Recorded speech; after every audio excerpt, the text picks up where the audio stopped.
জয় গোবিন্দ। বন্ধুরা কেমন আছো? সবাই ভালো তো? আমিও ভালো। দেখো আজকে মানুষের খাওয়ানো রেডি হইতেছে, গরুর খাওয়ানো রেডি হইতেছে। শুধু মানুষের খাওয়ানো রেডি করলে তো হইতো না, গরুর খাওয়ানো লাগবো। যার কারণে গরুর খাওয়ানো রেডি করতেছি, বনাই করে দিতেছি। তারপরে নিরামিষ খাই আর কুদ্দুর করুন যা। এটা আমিষ খাওয়ানোর কাজ। নিরামিষের যৎকান ক্ষমতা আছে অতকান দিমু, আর বাকিটা কালকা দিমু। আজকে তো নিরামিষ, তাই নিরামিষ খাই সেটা পারতাম না। যদ্দূর নিরামিষের ক্ষমতা থাকে অতটুকু করুম আবার কালকার থেকে। আর আমার লগে আমার সহকর্মী হচ্ছে একজন মেয়ে লোক কামলা।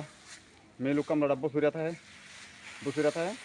তা বাড়ি অনেক দূর, বিশাল ঘর।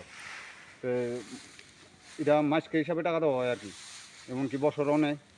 তো আমি ভাবছিলাম একজন পুরুষ কামলা লমু, তো কইতেছে যে পুরুষ লাগবে না, মেয়ে লোক হইব। হয় আমিই পারব। তো আমি ভাবলাম যে যদি পারে তাহলে তো আর পুরুষ লোকের টাকাটা দিয়ে লাভ নাই, মেয়ে লোকের টাকাটা দিই। ঠিক আছে না? তাইলে ভিডিওটা আর বেশি বড় করি না, আজকে লেগে এতটুকুই। রাইখা দিই। Tata, bye bye.